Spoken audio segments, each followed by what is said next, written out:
All right, folks. So, hey, welcome back to a very special episode of the Horror Mike channel. Okay, so in this one, there's a couple of things I want to cover, and the Rocketeer is the biggie. But first off, you may notice that the image here is better, and it's better for a reason, and that is that it's I got a new camera. Actually, it's not a new camera; it's an old camera, but I got a video capture. There it is. It's a simple little device. And if you have a camera that has HDMI out, it plugs into the back of this little thing. And then you plug it into your USB 2 port. Okay.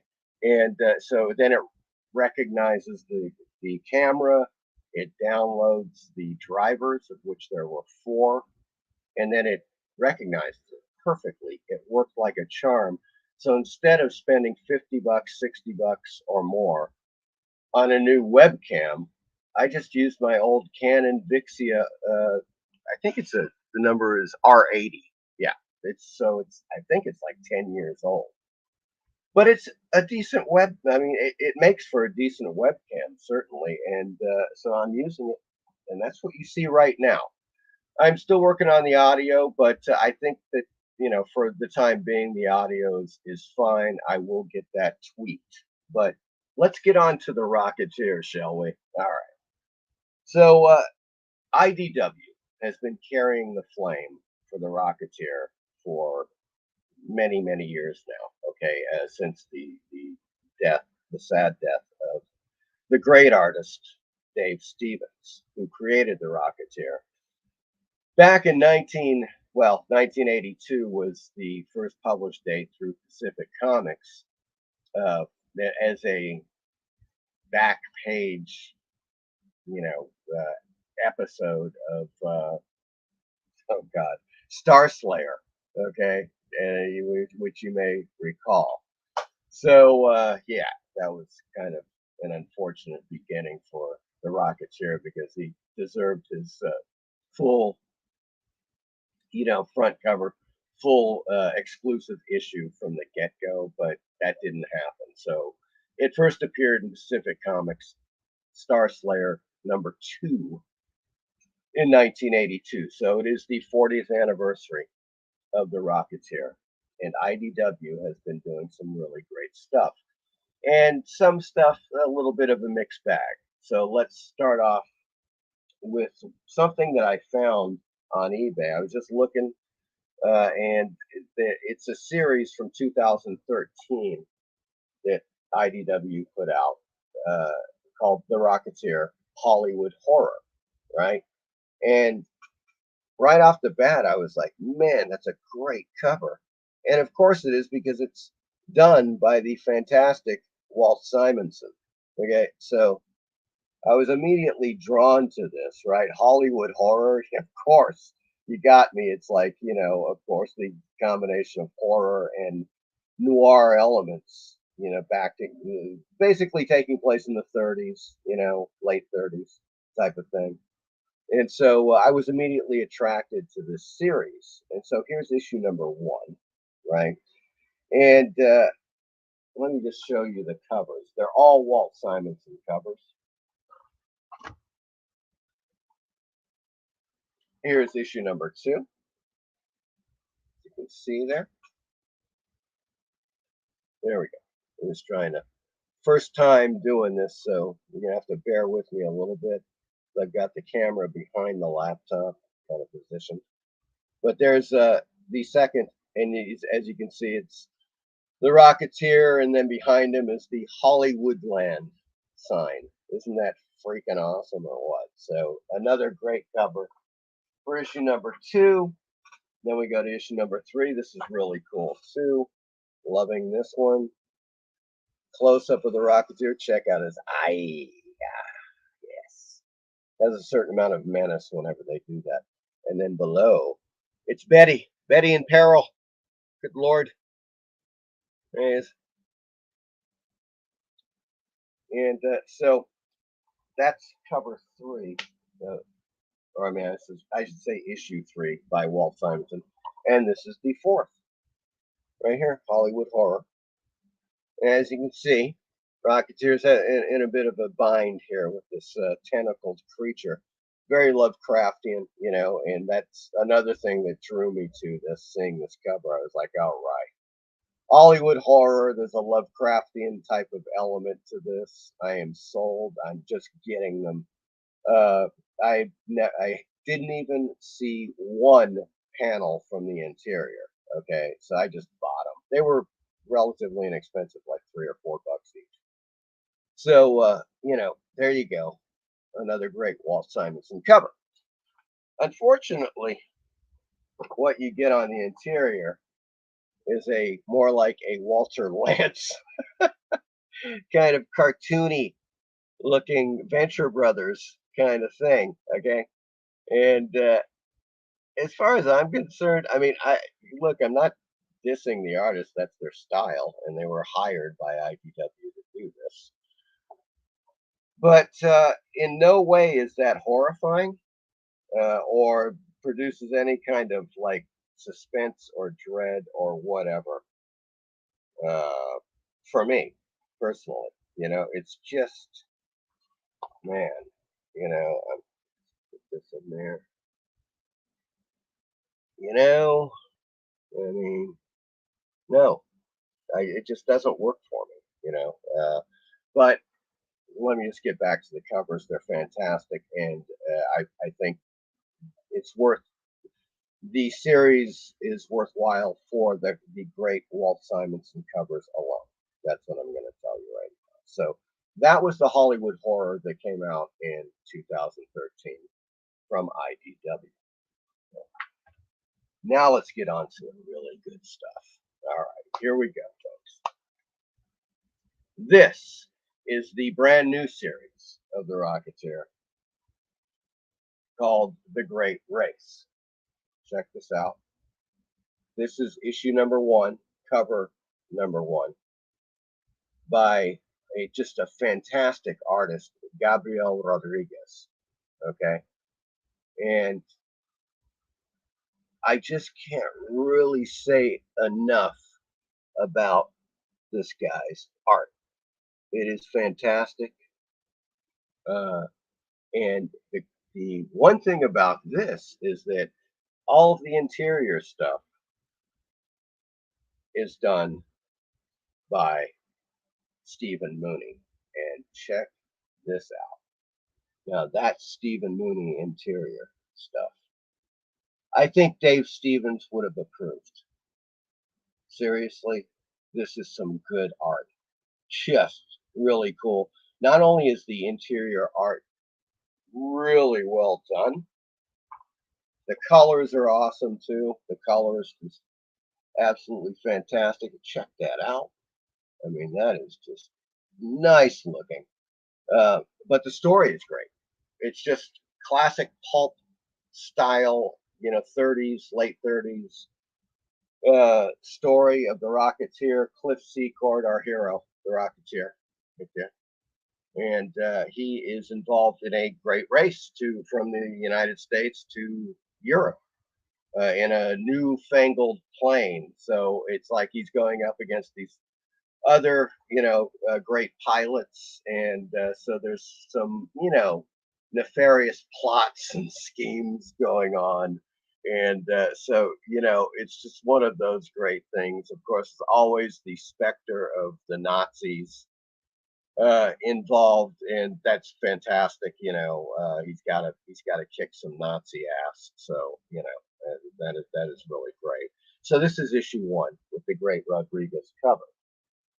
Then we're gonna go on over to issue number 2 with a fantastic Stephen Mooney cover. Look at that. He just captures. He just really has a great way of capturing.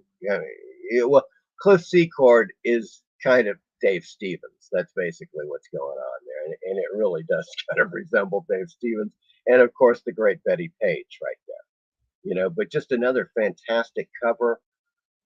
The story continues. It's great. You got to get this series. You will not be disappointed. It is really fantastic. Okay, so now we're going to get to cover number 3, which is just absolutely stunning. This is Rodriguez again. Okay, so here it is. Check that out. It is the full shot here. There we go. Close up of the Rocketeer helmet, and in the reflection of the goggles, there you see poor Betty. She's being menaced. Obviously, some Nazi with the old gun there. She's tied up, and the Eiffel Tower. Look at that. As the race is going, I said to Europe, it's going to Paris, ending up in Paris. So the design, the composition of this is just, it doesn't really get any better as far as I'm concerned. This guy is fantastic. Rodriguez, I think, is going to be, if he isn't already, he's just going to be a huge name in the comics business. So there you go with issue number 3 of the series. And that was so good, I had to get how these are, they're virgin covers. And that thing is just fantastic. It's just so good. I find myself staring at it. It just as I mean, I am an artist myself. I do stuff. I've sold some illustrations to magazines and so forth. But yeah, I just it boggles my mind when I see something like this, and it's this just the execution, the design uh, is just so great. So there it is. That is issue number 3. Now we're going to go to the latest issue, which just came out like a week ago, right? Somewhere in that realm. Now, this is a fantastic, fantastic Stephen Mooney cover of issue number 4, as you see right there. He's flying right past right by the flag, the American flag. You can just sense that suddenly 1,000 wokesters just their heads just exploded seeing this cover. Probably, if you held this cover up to typical anti-American wokester, it's much like holy water to a vampire, right? They're going to explode, I would imagine. I think it's just absolutely fantastic. There it is, the great Stephen Mooney. And again, the interior art is great. I think that he captures, the one thing about this too is that he captures that feel, the essence of Dave Stevens, like just in the general feeling of it. And I just think he's really a great artist. It really, holds up. I think it's really quite good. The story is great. By the way, I'm not going to give anything away, but obviously this is the last issue. Now here is the cover A for the 4th issue, which I just had to get both covers because they're so freaking awesome. This is the cover from Rodriguez, right? Now check that out. It's the Rocketeer. He's all torn up in the middle of just a heap of fire there. And there's a crashed German plane behind him. And just check out that design, that execution, that cover is just insane. It is so cool. So there you go. That is the 4th in the series. Ends the series. Just came out. So this is a relatively new series. The Rocketeer is alive and well, folks. That's all there is to it. And I applaud IDW. One other thing too. My God, I can't believe I almost skipped this. 2 things actually. Now, currently there is the Rocketeer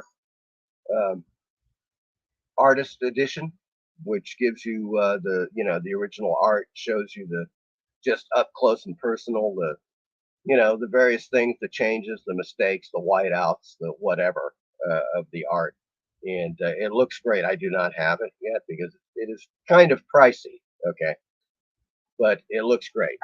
Not only that, but in this series, in every issue, in the back pages, like the last 6 or 7 pages, there's Dave Stevens, an oral history of the Rocketeer. Put that up there. So, I mean, it's really great, man. As you can see, they go through the whole history, and I believe that, yeah, Kelvin Mao. It basically interviews and quotes and anecdotes supplied by other artists such as Scott Shaw, Jim Silkey, and just a ton of people. William Stout, I mean, good God. I mean, William Stout and um, Dave Stevens kind of cut their teeth working. They started working for Russ Manning back in the 70s, somewhere in the mid 70s, I believe. So they have a history together. But yeah, this covers all of that stuff. And this is totally cool. I mean, they're just some photos you just don't see anywhere else. Like for instance, here, the photo that you see Thomas Jane as the Rocketeer. He showed up as the Rocketeer at the 2011 20th anniversary of the Rocketeer showing at the El Capitan Theater. And how cool is that? Then there's Dave Stevens' photo there, and I think that's Aurora right there. One of his characters, great character by the way. And there's some really a couple of good issues of Aurora done by Dave Stevens that you should check out. They're fantastic. It's either Eclipse or Pacific Comics, I believe. So in any case, you get this whole history, friends, of the Rocketeer and Dave Stevens, in each issue. There's a fantastic self-portrait by Dave Stevens. And there's Dave Stevens at a convention with Jim Silkey down there. So, beyond just being yet another series of, from a beloved character, you've got this great history of the Rocketeer, and yeah, I mean, how can we beat that? It's just fantastic. So once again, it's the latest IDW publishing the series, The Great Race, the Rocketeer series, with two great artists, as far as I'm concerned, Rodriguez and Stephen Mooney. So there you go. You should really check. Highly recommended. I'm so glad to see that. I'm putting together 2 more videos, more in-depth videos about the Rocketeer and Dave Stevens. One will be about Dave Stevens' early life in the 70s, living in Portland, Oregon. And I think you're going to see some stuff that you have never seen before. Okay, folks, I'm going to be delivering the goods on that one. Those will be coming up perhaps starting next Saturday or Sunday, if I can get it together. I think I can. But definitely in the next few weeks, I will have, at least one of those 2 videos on the Rocketeer and Dave Stevens. So have a good rest of the weekend, and I will talk to you guys later.